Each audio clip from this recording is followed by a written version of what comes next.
The galactic trade station Zarnak 4 was a massive city floating in space. Thousands of alien species came there every day to buy, to sell, or to make deals.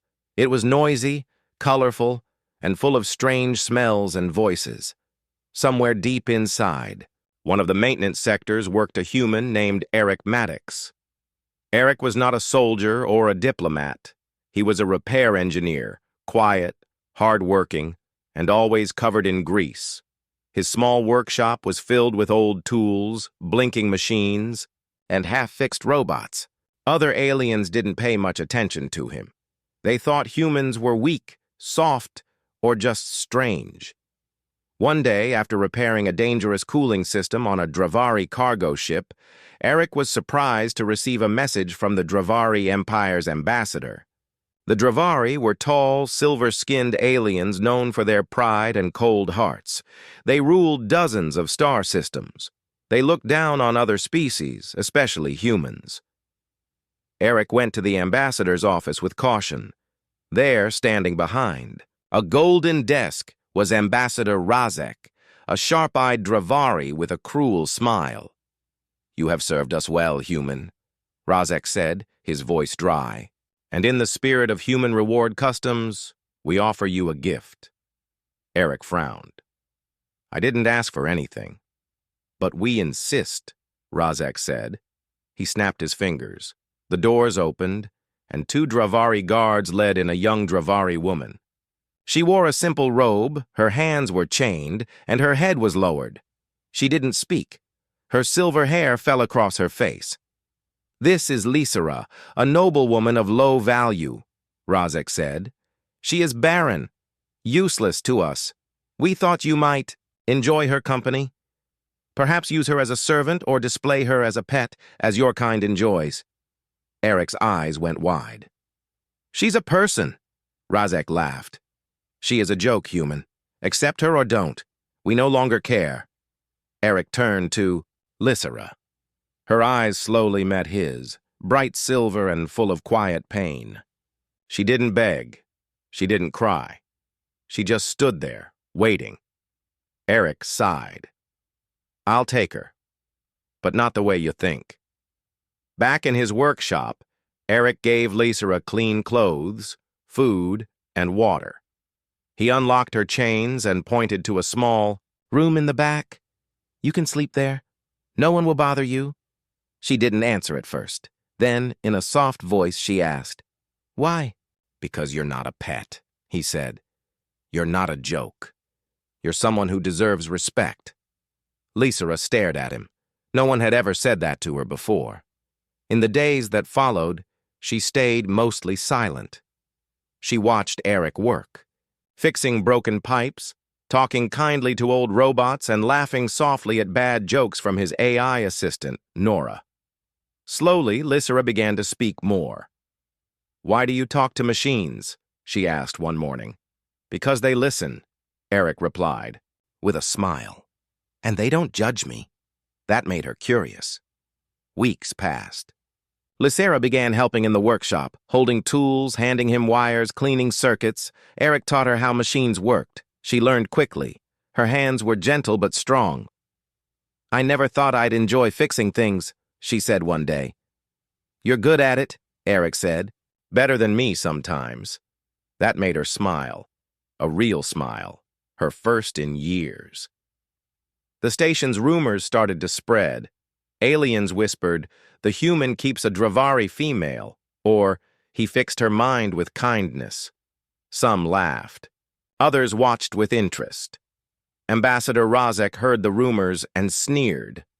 "Let the human waste his time," he told his guards. "That woman was never worth anything." But Lysera had changed. She walked with confidence. She asked questions. She started to wear human-style clothes and even cooked Earth food, learning through old videos Eric shared with her. One evening, they sat on the roof of the station dome, watching stars blink in the distance. "Why did you accept me?" she asked. "I didn't accept you," Eric said. "I gave you a choice. You stayed." She looked down. "They gave me to you as a joke." "I know," Eric said. But the joke's not funny anymore. Silence passed between them. Then Lysera leaned her head on his shoulder. That night, neither of them said anything else. But something had changed. A bond had formed. Lysera wasn't just healing. She was discovering herself. She started painting again, something she hadn't done since childhood. She fixed machines faster than Eric now, and she laughed, loudly, freely. She was no longer the broken noblewoman the Dravari had tossed aside. She was alive. One morning, Eric walked into the workshop and found a strange machine on the table.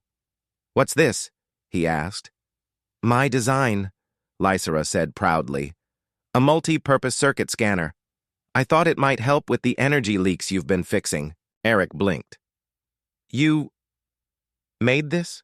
She smiled. "Yes, from your scraps." He looked at her with wonder. "You're amazing, Lysera." She looked away, shy for once.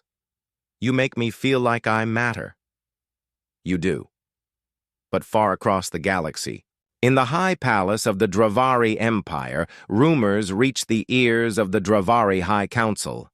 The daughter of one of their ancient noble houses had bonded with a human. She was no longer weak, and she was still alive. An advisor said, "Should we bring her back?" "No," another replied. "Let her be. She's still barren. She can do no harm." But they were wrong, because inside Lysera, something impossible had started. Something growing. Something new. Something that would change the galaxy forever. The days on Zarnak 4 passed peacefully. The station floated quietly in the deep space between stars.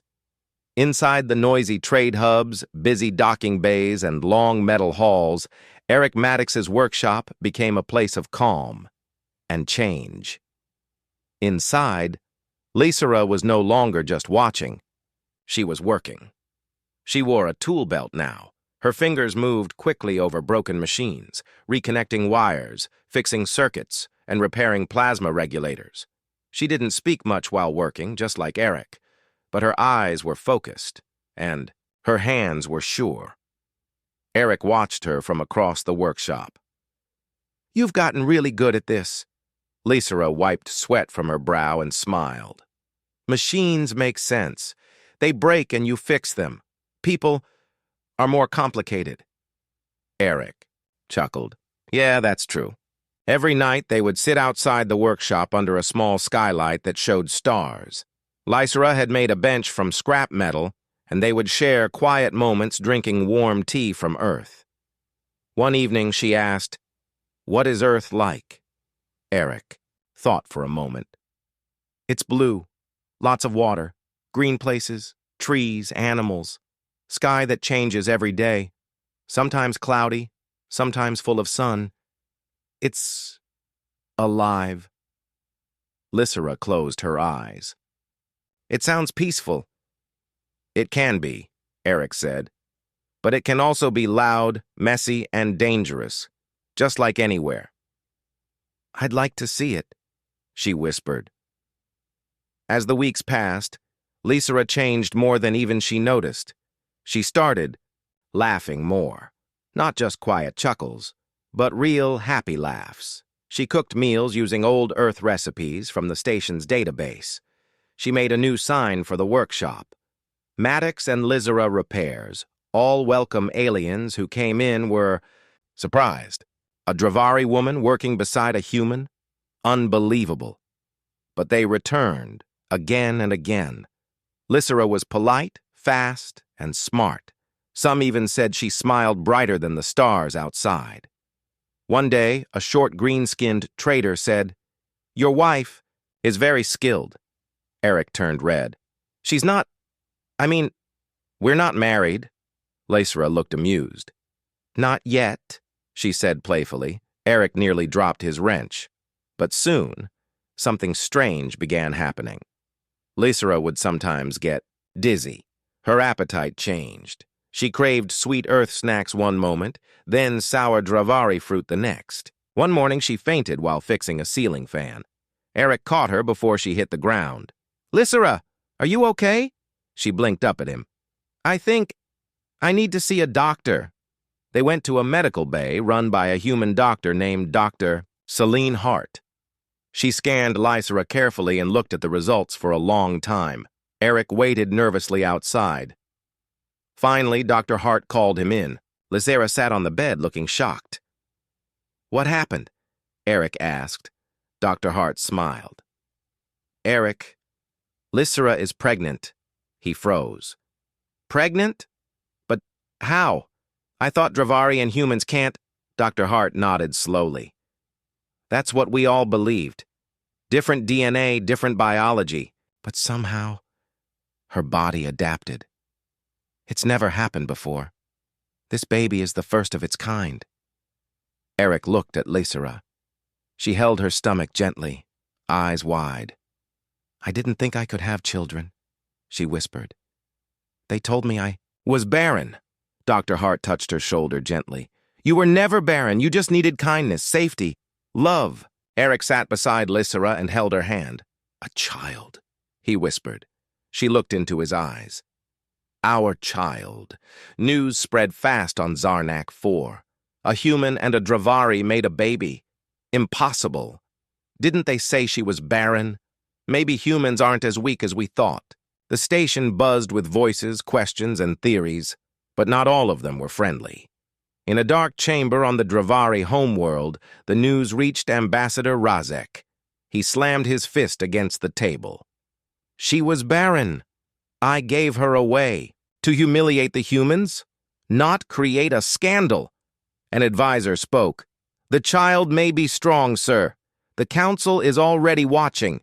If it lives, it could be seen as a symbol of weakness." Razek spat. "We must bring her back, quietly, before this spreads further." The Empire began making plans. Back on the station, Eric and Lysera faced their new reality. They prepared a nursery in the back of the workshop. Lysera painted stars and moons on the walls. Eric built a crib out of polished starwood from a trader friend. One night, Lysera sat on the floor, holding a soft blanket she had sewn. "Do you think they'll come for us?" she asked. Eric looked at her seriously. "Maybe, but I won't. Let them take you." "I'm afraid," she said softly. He put his arm around her. "Then we'll face it together." The Galactic Council soon heard of the pregnancy. A mixed-species child between two major races had never happened. Council members debated its meaning.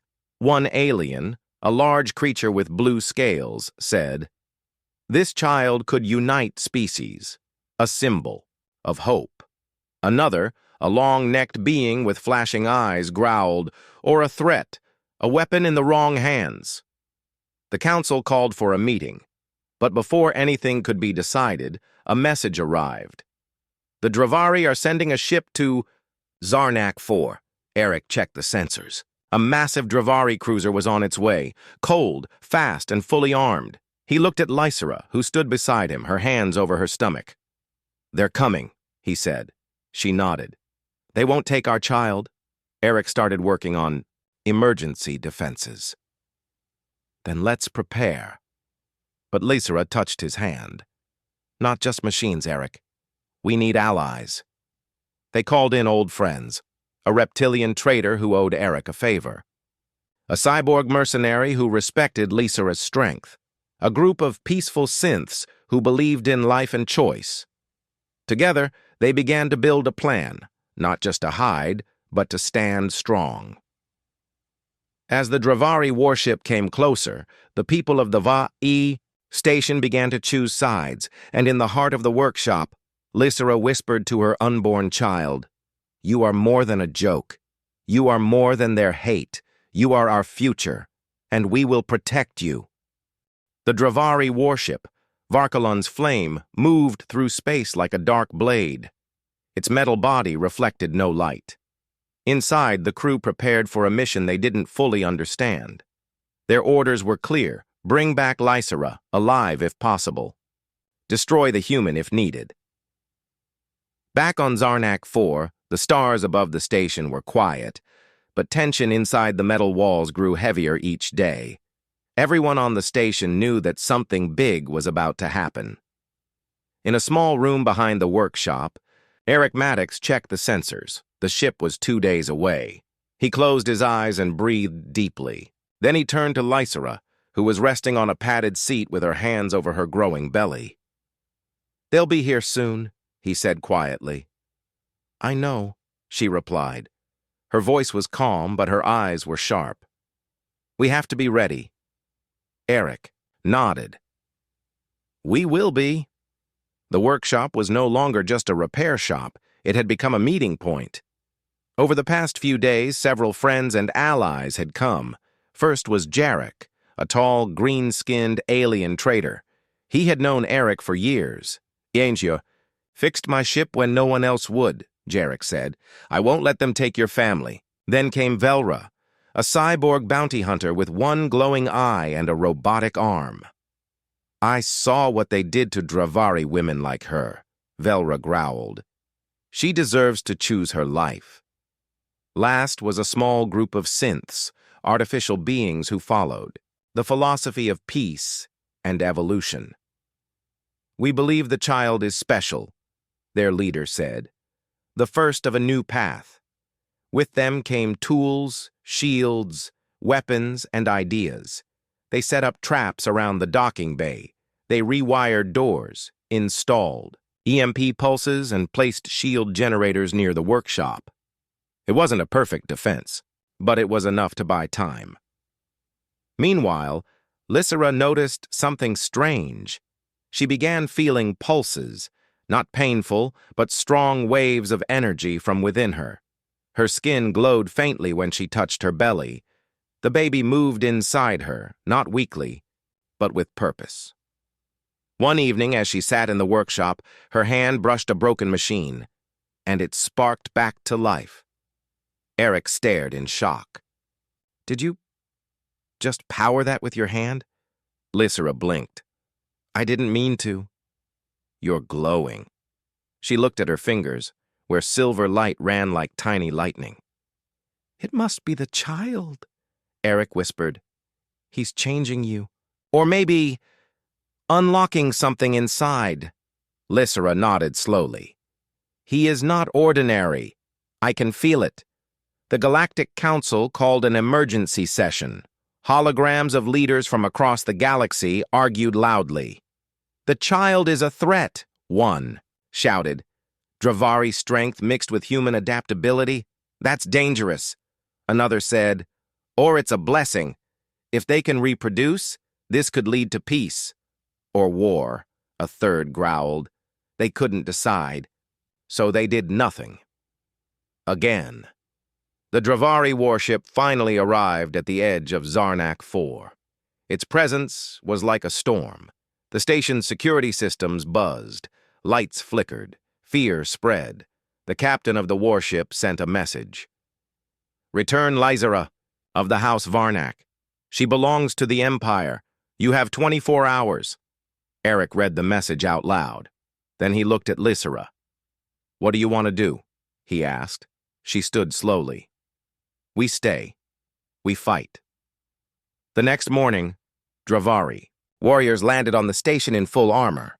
They marched through the halls with weapons raised, demanding cooperation. But the people of the station didn't move. Jarek and his crew blocked one hallway. Velra led traps to misdirect the soldiers. The synths jammed their signals. The defenders didn't use brute force.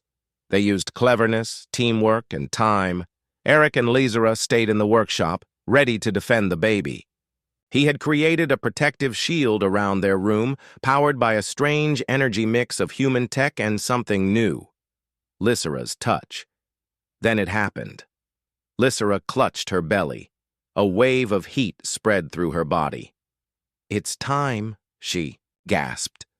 "The baby's coming," Eric's heart pounded. "Now? But now!" she cried. He rushed to her side. The synths activated the inner shield. Velra guarded the front entrance with a plasma rifle. Jarek stood behind with backup weapons. Inside the sealed room, Lysera lay down. Sweat covered her face. Her body glowed. Machines nearby began to shake. Lights blinked rapidly. The energy in the room rose. Eric held her hand tightly. "You can do this," he whispered. "I know," she said. "For him." Hours passed. Outside, the battle was growing louder. The Dravari pushed hard. The defenders began to fall back, but they refused to leave the workshop unguarded. Finally, after pain and light and crying, a baby boy was born.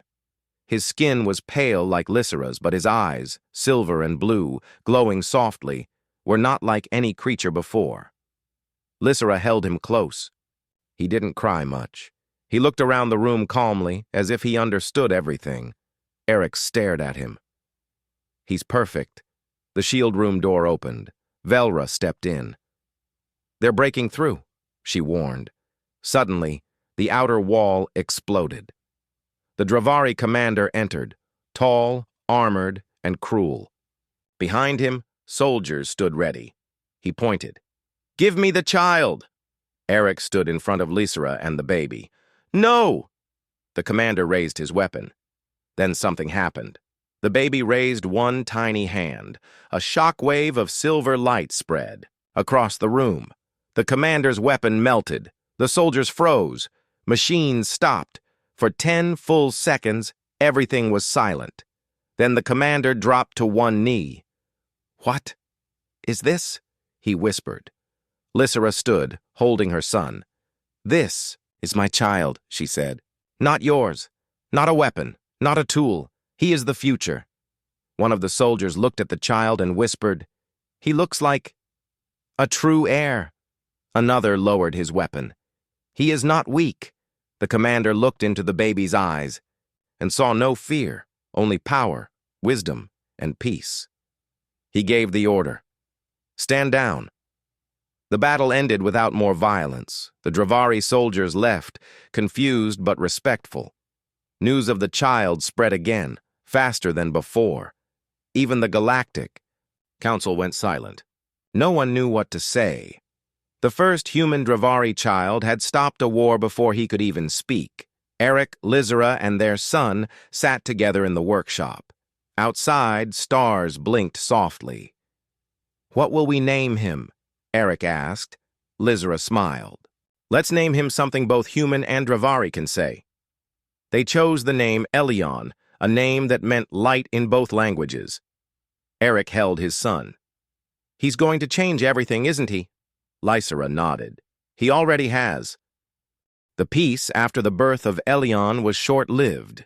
The Dravari Empire was not used to losing control.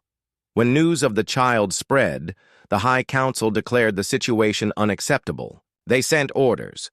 Bring Lysera and the child home at any cost. On Zarnak 4, Eric and Lysera prepared for the next battle. The station's calm halls now buzzed with tension and quiet fear. The Dravari warship Varkalon's Flame returned, this time with a larger force. Soldiers stormed the station, armed with heavy weapons and advanced technology.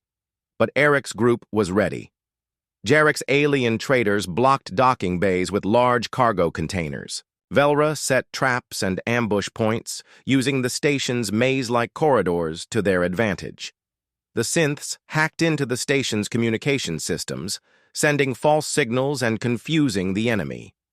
Eric worked tirelessly in the workshop, upgrading their defenses. He combined human tech with Lysera's growing abilities, creating energy shields powered by both science and something deeper, an unknown force tied to the baby. The battle began with blinding flashes and loud explosions. Dravari soldiers charged forward, but the defenders struck back with clever tactics. One group of attackers was caught in an electromagnetic net, freezing their weapons. Another was blocked by walls of force that shimmered like glass, but were stronger than steel. Amid the chaos, Eric and Lysera stayed close. Lysera's strength surprised everyone. She moved with a new power, her body glowing faintly. She could heal small wounds and even control machines with her mind. When a drone tried to enter the workshop, Lysera reached out and the machine stopped mid-air, then crashed harmlessly to the floor. Inside the shielded room, Elyon slept quietly. His eyes sometimes flickered open, and strange energy pulsed softly from him. Eric often wondered what power their son really had. Outside, the defenders fought with all their might. Jarek shouted orders, and Velra fired from hidden places, always moving, never giving the Dravari a clear target. But the attackers kept coming. Their numbers were larger, their weapons stronger. Suddenly, a group of elite Dravari warriors broke through the outer defenses. They raced toward the workshop. Eric and Lysera heard the alarms. Eric grabbed a plasma rifle, and Lysera took her energy shield. The soldiers burst into the workshop corridor. Eric and his friends stood their ground. The fight was close and brutal. Lasers flashed. Metal clashed. But the defenders fought with skill and heart. When the warriors reached the shielded room, the outer door slammed shut. Inside, Lysera's labor pains returned. She gritted her teeth. "It's happening again," Eric nodded. "We're almost safe." She looked at him, eyes fierce. "We can't stop now. This child must live." Eric held her hand tightly as another wave of pain hit her. The battle outside reached a new peak. The Dravari commander leading the attack, a fierce woman named Commander Vasha, personally led the charge to break into the workshop. She was known for her ruthlessness, and she hated humans. Suddenly, the power in the workshop flickered. Lysera's glowing body brightened. Energy surged from her to the shield, strengthening it. Eric felt warmth fill the room. "I don't understand," he said. "How are you doing this?" Lysera smiled weakly. "This is the child's power, and mine."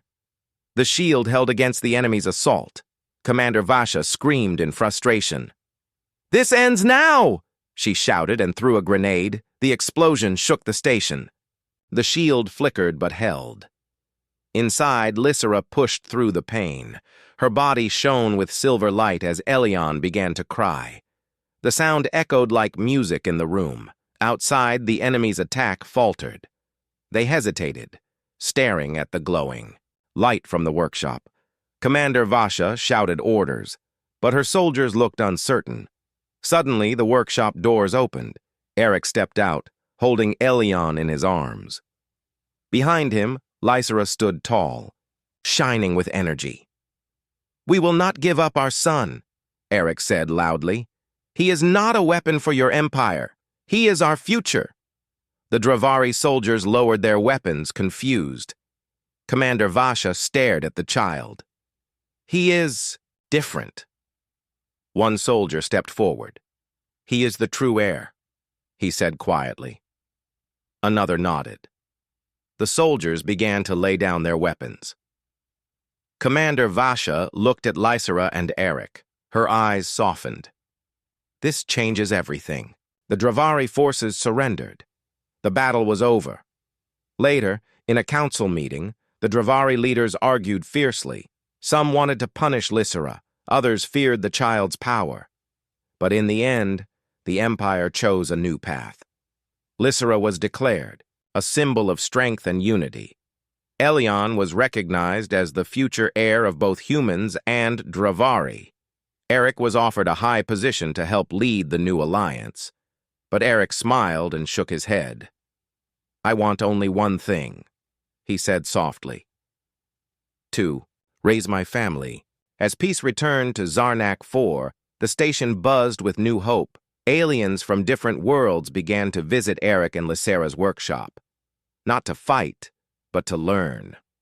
The final scene shows Eric, Lysera, and Elyon watching the stars together. Lysera whispers, "We changed the galaxy with love." Eric nods. Elyon giggles, reaching for the stars. The peace that followed the battle was unlike anything the galaxy had seen before.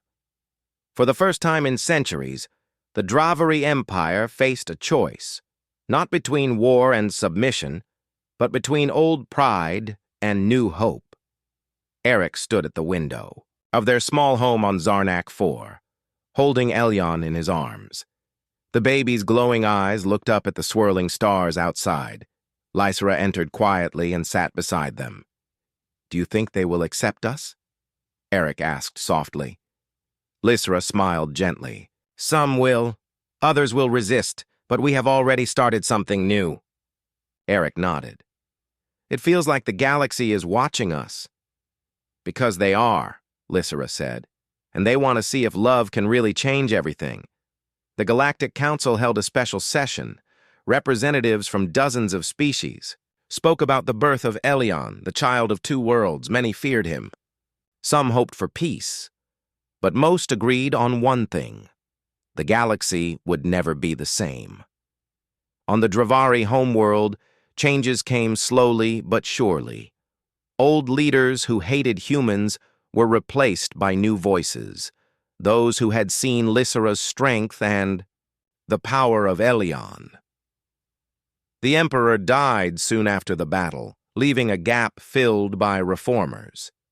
Lysra's story became a legend. She was no longer the barren noblewoman or a prank gift. She was a mother, a leader, and a symbol of unity. The Dravari people began to see humans not as weak, but as strong and kind. Eric was offered a position on the Galactic Council as an ambassador for human Dravari relations.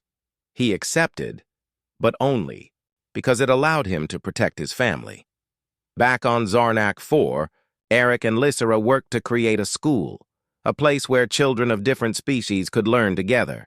They called it the New Dawn Academy. One day, Elion took his first steps. He stumbled, then laughed, reaching out to Eric.